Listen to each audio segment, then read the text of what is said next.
A simple guide to exercising while on the keto diet. While on the keto diet, can you work out while on the keto diet? The traditional view of weight loss, eating low-fat, low-calorie foods, and doing a lot of cardio, is outdated. It is not effective and not sustainable. The first, and most important, step to sustainable weight loss is to change how you eat. Eat real food that nourishes your body, and provides it with nutrients and energy. If you are reading this, I am sure I don't need to convince you of why the ketogenic diet is an excellent diet for both fat loss and health. And if you want to just lose weight, then working out isn't actually a requirement if you are following the ketogenic diet. However, there are so many reasons to exercise that don't revolve around weight loss. It can make you feel happier, it is good for your muscles and bones, it can increase your energy levels, it can reduce the risk of chronic disease, it can help your brain health and memory, it will help you stay active and mobile in old age, and more. How does exercise fit in with keto? We are used to the idea that carbs provide energy for exercise, so it is understandable that people are concerned about how to incorporate exercise with a low-carb diet like the ketogenic diet. First, let's go over how the body gets its energy while on the ketogenic diet. Our bodies were designed to be fat burners. Our ancestors lived off meat and vegetables. There are carbs in vegetables, but in those times our ancestors weren't eating enough carbs, that their bodies needed to learn how to use it for fuel. They were using the meat and fat for fuel. Fast forward to today. Carbohydrates are consumed in abundance. This abundance of carbs forced the body to start learning how to process it and use it for fuel. Now, when you consume carbohydrates, your body converts those into glucose and uses that glucose as fuel. It is a very quick process. This is why, when you are feeling like you need a little energy, you can have a candy bar and feel perkier almost right away. It is also why, in the afternoon, you tend to start feeling drowsy. Your body has used up its glucose reserves and you need to replenish them. But why doesn't your body just keep using fat, rather? The simple answer is insulin. Insulin is a hormone. It is used to help the glucose in your bloodstream travel through, allowing your body to use it as energy. It is the insulin that prevents the fat stores in your body from being released. So when you have the insulin being produced to help transport the glucose, at the same time the fat stores are not being released. This is why your body can't simply flip the fat burning switch easily. It is only when you reduce your carbs to a very low level, so that your glucose levels drop, that your body won't be producing the same insulin as before. This then makes it easier for the fat cells to be released. Okay, so now you know how your body uses fuel, but how does it relate to exercising on keto? Different types of exercise. Aerobic exercise. Aerobic, or cardio, exercise is anything that lasts longer than 3 minutes. Low-intensity, steady-state cardio is ideal for the ketodieter, as it puts you in a fat-burning state. However, high-intensity cardio will require carbohydrates. We will go into a bit more detail further down.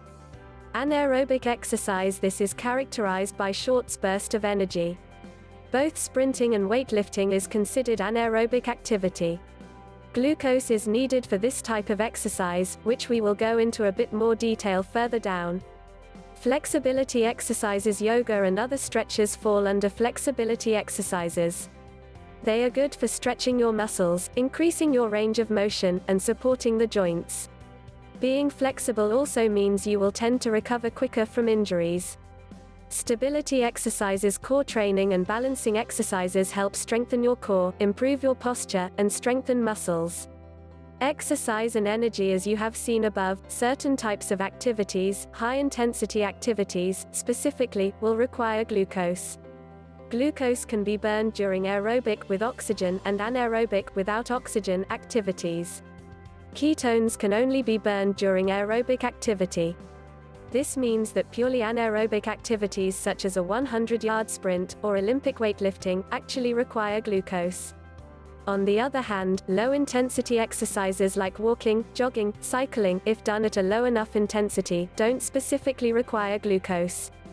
When you limit carbs, you are depriving your muscles of the glucose it needs to fuel high-intensity activities. This means that a ketogenic diet can actually have a negative effect on your performance if you take part in high-intensity activities such as CrossFit, weightlifting, sprinting or swimming, high-intensity interval training (HIIT), sports that have minimal rest, such as soccer and rugby, and other high-intensity sports and activities.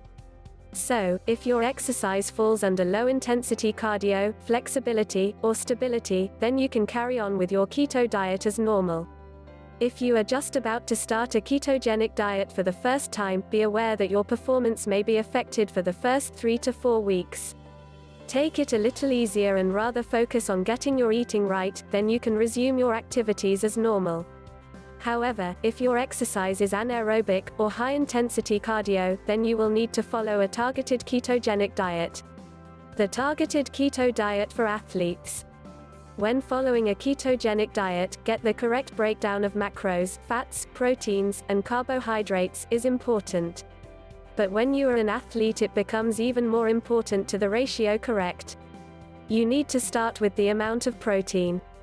Protein stimulates muscle building, and promotes calorie burning more than the other macronutrients. Additionally, eating enough protein will ensure we don't lose muscle mass. Once you have calculated your protein needs, then you work out the other macronutrients based on what the targeted ketogenic diet. The targeted ketogenic diet is based on the standard ketogenic diet, with one important addition. You eat 20 to 50 grams or less of net carbs, taken 30 minutes to an hour before exercise. This 20 to 50 grams is in addition to your 20 to 50 grams net carbs per day as part of the standard macronutrient breakdown. If you are still trying to lose weight, count the extra carbs as part of your daily calories, and then cut down on the fat. The extra carbs that you have before your workout should ideally be in the form of glucose. Fructose will go straight to the liver, to replenish liver glycogen, rather than going to the muscles. Dextrose tablets or glucose gel packets are ideal. The additional carbs can be consumed on their own, or with protein, but not with fat. Dietary fat has the effect of slowing down protein and carbohydrate consumption, which is something you don't want. Another option for athletes is to follow the cyclical ketogenic diet. This is when you follow the standard ketogenic diet for 5 to 6 days, then have 1 to 2 days of high carb consumption to full refill the muscle and liver glycogen stores. If you are following the ketogenic diet for health reasons, for example hyperinsulinemia or hypertension, then it is best to avoid the cyclical ketogenic diet. It might seem like the ketogenic diet can be a hindrance for athletes, but it has actually shown in studies to be beneficial.